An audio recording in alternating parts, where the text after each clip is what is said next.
โตพี่น้องเลยเสียงกบเสียงเขียดเนาะ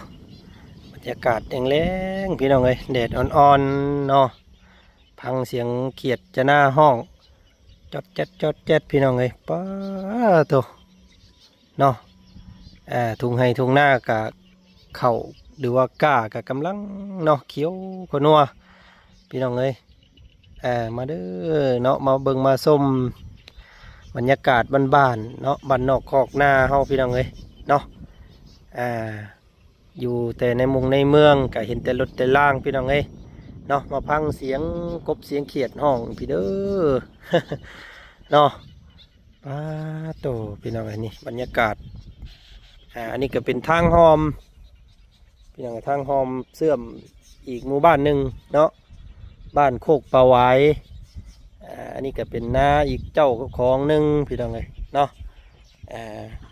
หันไปทางนั้นก็เป็นให้เป็นหน้าของเมตุ้ยเพิ่นพี่น้องเนาะเขาอันนี้เขาของบ่าวจันบานมื้อนั่นพี่น้องเลยบานกับเมน้องเชอร์เพิ่นเนาะนี่ละมี3ให้4ให้นี่แหละหน้าบ่าวจันก็ได้พี่น้องเลย1 2 3เนาะแล้วก็4ทั้งให้โตพอแขกเป็นเฮือนพอแขกเพิ่นพุ่นแหละพี่น้องเอ้ยเนาะแล้วก็เลาะเป็นหัวสวนพุ่นแหละมานี้เนาะพูดของทางบ่าวจันเองพี่น้องเอ้ยก็น้ำกับหมุงมีหมุงบ่มีเนาะมันบ่ค่อยเพียงปานใดพี่น้องเอ้ยเพิ่นปรับยังบ่ได้เนาะเอาเพิ่นแหละปีหน้าผ้าใหม่มาพุ่นแหละเฮาจังสิได้ปรับได้แต่งใหม่ปีนี้เอาซำใดก็ซำนั้นก่อนแล้วกันพี่น้องเอ้ยเนาะก็ออกพอดีอยู่พี่น้องเอ้ยบ่ห่างแล้วก็บ่ที่มันอยากไปทางห่างหลายกว่าและว่าซั่นซะเนาะแต่ก็เพื่อกกเพื่อกอเพิ่นก็อาจสิพอดีอยู่พี่น้องเอ้ยเนาะบัดมีน้ำมีทาเพิ่นแหละเฮาจึงมาปักมาดำเพิ่มเติมให้เพิ่นอีกเนาะก็ลองเบิ่งพี่น้องเอ้ยเนาะปีแรกแหกมาน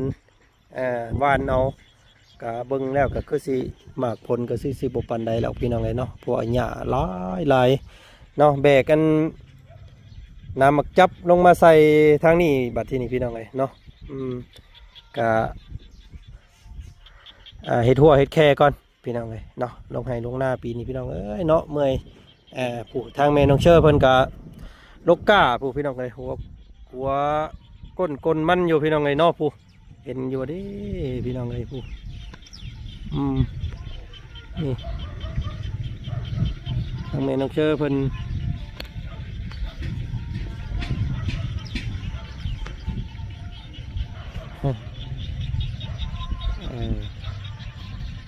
ลูกก้าทางนั้น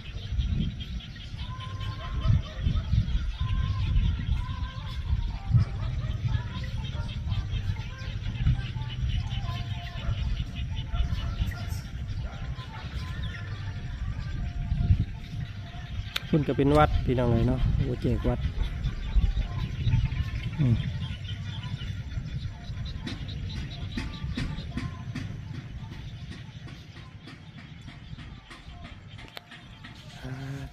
เนาะบรรยากาศดีพี่น้องเลยโอ้แกไปใส่ ไปพังอยู่หน้าบ่บาดนี่โอ้มันกับบ่มวนมันกับบ่เมื่อยแล้วนี่พี่น้องเลยป้าแกตู้ไปพังอยู่ให้อยู่หน้าตัวพี่น้องเนาะ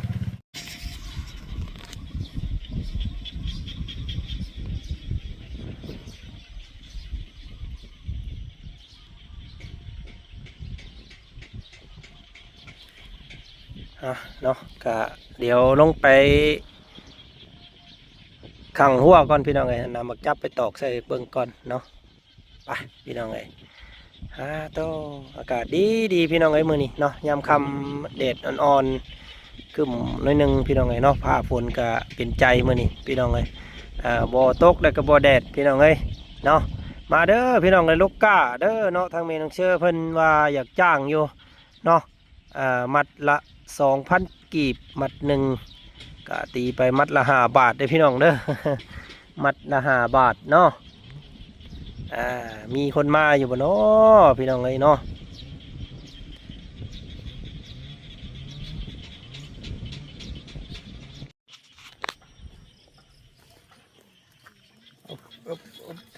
โอ้ยพี่น้องเอ้ยโตเนาะเรียบร้อยหัวแคเนาะกระโจนคำพี่น้องเอ้ยโมเมนต์มืออาชีพปานใดมันต้องสองคนดึงเนาะนำจับดึงคนเดียวแบบโอ้ยไปบาทนี้อึ๊บคอยงามเป็นไรพี่น้องไอ้ปีนี่เนาะบานกับสีห่างๆแน่นิดนึงอึ๊บโต้พี่ให้นี่ก็ได้ดีแล้วเพิ่นออกกกออกกอเนาะเอาพุงเอาปุ๋ยมาใส่อีกก่อนเป็นเครื่องปืนกลางปังพี่น้องเลยเพราะว่าตอนเฮาหว่านน่ะมันช่วงหนึ่งมันมีน้ำช่วงหนึ่งแบบนี้มันบ่มีน้ำนะเนาะก็เลยออกบอกเท่ากันหมุงอ่างน้ำมันเน่าเนาะเดี๋ยวสิหาย้อนเบิ้งเดี๋ยวก็สิดำซักไปน้ำโต้ผู้บรรยากาศทุ่งไห่ทุ่งนายามแรงๆพี่น้องเลยอุ๊บโอ้เมื่อยหญ้าลายขนาดพี่น้องไงหญ้านี่เนาะอันนี้ก็จักสิว่าห้างจักสิว่าที่เนาะอันนี้ก็กกเข่าก็ได้พี่น้องเลยแต่ว่าก็สม่ำเสมอกันอยู่แต่ว่ามันก็บ่คือเอาเครื่องพ่นเอาเนาะทางฝั่งไทยเพิ่นสิเอาเครื่องพ่นทางเฮานี่มือวานเอาพี่น้องเลยมันบ่มีเครื่องพ่นก็ตามจะบอจันเบิ้งนี่ก็มันพอดีนะพี่น้องพอดีเนาะบ่ห่างบ่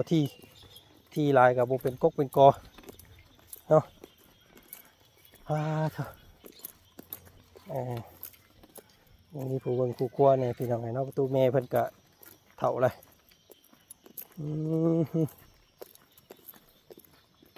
ปุ๊บ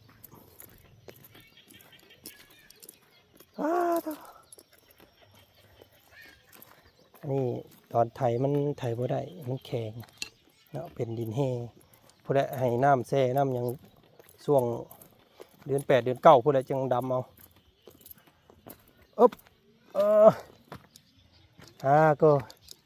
เมื่อยลายครับแล้วแก่ลึก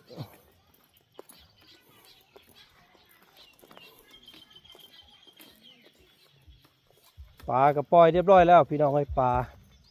เนาะรุ่นกันว่าสิยังจักตูย่านหมูยังช่ำบ่จักฟังเบิ่งมืออื่นจะเอาปุ๋ยเคมีเพิ่นลงมาใส่เมื่อยลาย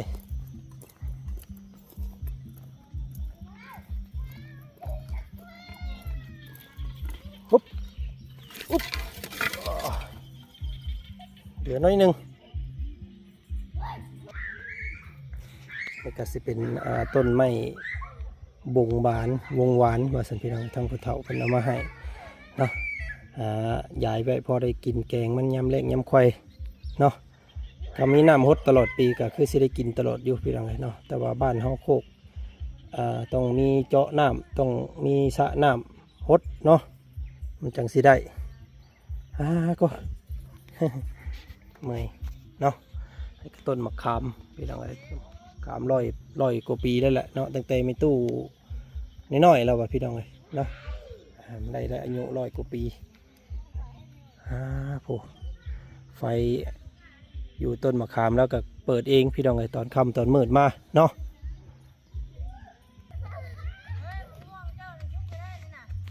ปิดแล้วรถมันสุกแล้วกะปิดแล้วม่วงพัดน้อยจักเนาะมันขยเยซื้อระวังอันเด็กเกาะนะลูกเด้อเอาไปดินอยู่ในไปเอาดินในไปเอาดินในผู้เด้อเอาดินในผู้เด้อ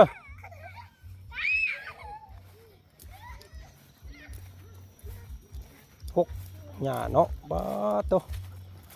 ท่วมหัวท่วมหางบ้านนี้ตีหญ้าทั้งนั้นเลยพี่น้องเลย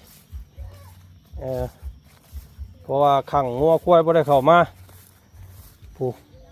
ต้นมะขามแล้วก็6 ช่ำบ้านเป็นแต่ย่านช่ำพี่น้องเอ้ยย่านนั้น งูเงี้ยวครับเนาะ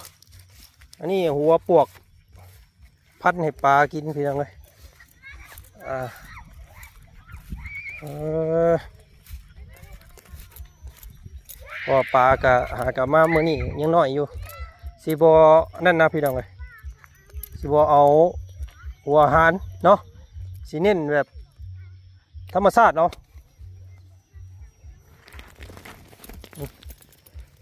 เอาแบบปวกธรรมชาติเนาะ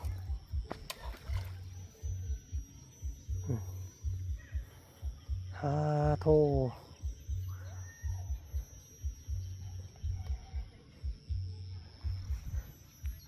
แต่รุ่นกันบาทในพี่น้องไอปีหน้าชีทนแดงอยู่บ่เนาะสิกุ้มอยู่บ่เด้พี่น้องเลยย่านบ่ไปทั้งบ่กุ้มพุ่นแหละเนาะโอ้ทางนั้นก็ทั้งเบาบุญเพิ่นจกน้ำทางเข้าอันนะพี่น้องเลยเนาะเพิ่นเอาใส่ทอเพราะว่ามันสิได้เต็มไว้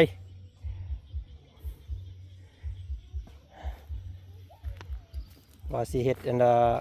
เทเสาตั้งเสาไว้ก็ยังบ่ได้ตั้งซ้ำพี่น้องเลยเนาะพอดีเลยนี่มันแดดอีกมื้อก่อนสิหาสร้างเพิ่นมาขุดไว้เนาะขุดเป็น6 ต้นอยู่นี่ขนาด6 ต้นให้ตั้งเสาไว้เพราะว่าสิเฮ็ดเฮือนอยู่หั่นอยู่กลางน้ำนะพี่น้องเลยพอได้มาส้มปูส้มปลายำนะเนาะจักเป็นหญ้าจักเป็นยังอันนี้พี่น้องเลยยันไปทางหญ้าพอแล้วค่อยว่านี่เนาะห่างบ่อที่พี่น้องเลยเนาะบ้านห่างพดก็พอดีเป็นกกเป็นกอแล้วว่าซะแต่ว่ามันยันแต่หญ้าแล้วขึ้นเนาะกับต้นหมากฝรั่งเมงไม้กินเบิ้ลเลยพี่น้องเลยต้นหมากฝรั่งต้นโอ้ได้แล้วตัวนี้พี่น้องเลยติดแล้วเนาะตัวอาจารย์ปลูกเมื่อก่อนนี่ยังเบิดพี่น้องเลยรอดเบิดรอดไปเลยซัมซิกินเก่งนะไม่ริ่งนอกพี่น้องเนาะปลูกลายย่ำ6พยายามบ่ให้ลายเป็นใดเนาะไม่พี่น้องเน้นแนวอื่นเนาะครบสายฟันนี่หัวคาหมักเผาน้ำหอมอันนี้ก็หมักลิ้นจีเนาะหรือว่าหมากกันสมผู้มีแต่ใบไม้เมงนั่นกินพี่น้องเลยนี่ก็หมากอีหยังตัวนี้พี่น้องเลยวัวคาโลบ่จักอีหยังเนาะหลายอย่างอยู่เกิดมานี่ก็ซ้ำสิกินพี่น้องเลยอันนี้หมากลิ้นจีตัวนี้พี่น้องเลยนี่ก็โอ้ดูเนาะสัมปปิพักนางตูหาแนวมาปลูกไว้หลายๆพี่น้องเนาะปลูกอันนี้ยังบ่พอยังบ่เต็ม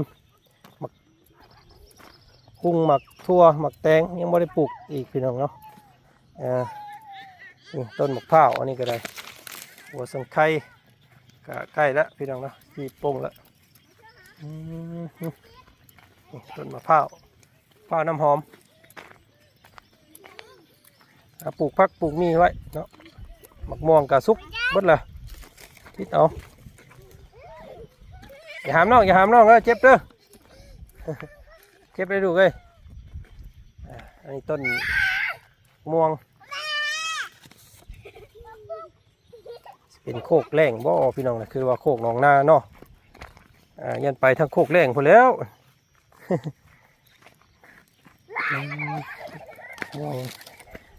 ม่วงหลายสายพันธุ์อยู่พี่น้องต่างกันเนาะก็เพราะว่ามันเป็นโฮมปลูกสิดอกพี่น้องเลยเนาะนี่ต้นมะฮุงทรงสิได้กินอยู่มะฮุงนี่พี่น้องเลยเนาะงามไวกักหลายเนาะ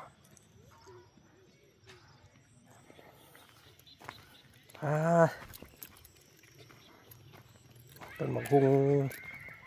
เต็มอยู่นี่ก็ซ้ำสิกินเด้พี่น้องเลยเนาะมาเด้อ เนาะมาเยี่ยมมายามถามข่าวอีกทางนี้อีกเนาะปลูกใส่เบิ่ละมันหัวสิงไข่ก็ได้หมักพลังเนาะหมักเขียบพลังหมักเขียบหนังหมักสีดาใหญ่หมักนาวนี่พี่น้องเลยเนาะหมักกีฮูด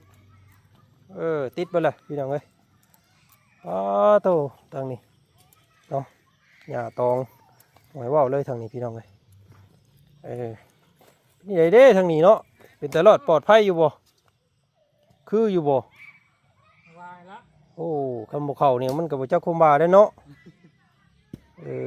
คือสิเข่าอยู่ดอกพี่น้องเลยเบิ่งก่อนโทใส่บัดซัวเลยบ่นี่ซัวเลย4 เมตรเกือบบ่ฮอดเนาะพอดีแล้วได้แล้วนี่ก็ได้พี่น้อง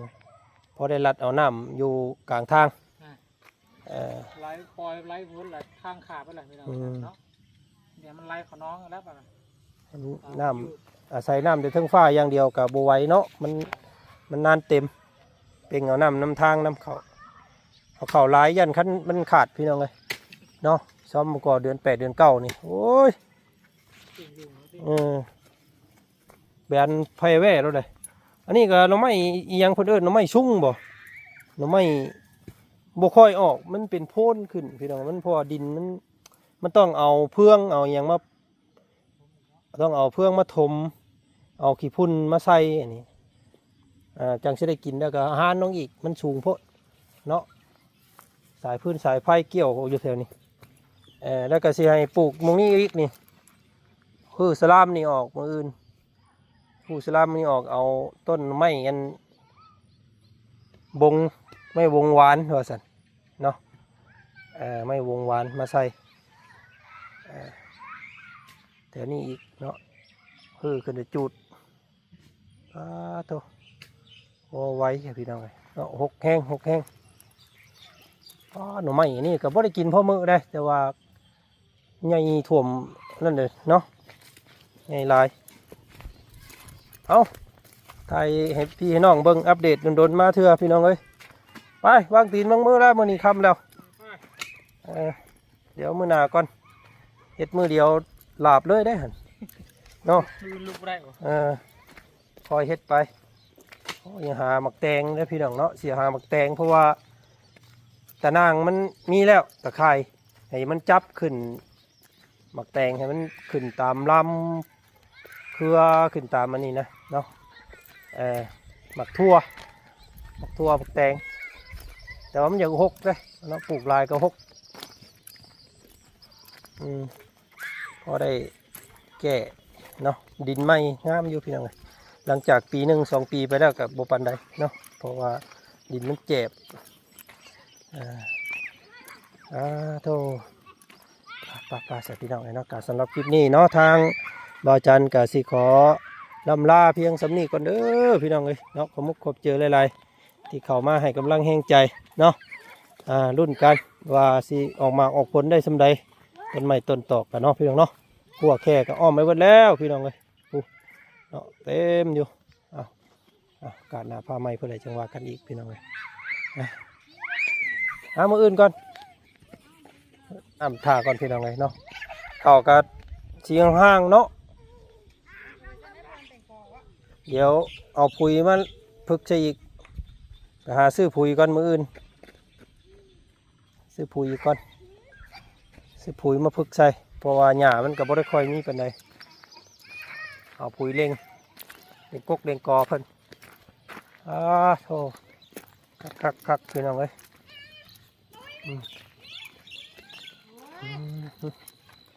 ไปเนาะพี่น้องเนาะการลาเพียงสำนี้ก่อนเนาะลาพ่อบรรยากาศค่ำๆมืดพี่น้องเอ้ยมาเด้อมาเลาะทงไห้ทงนา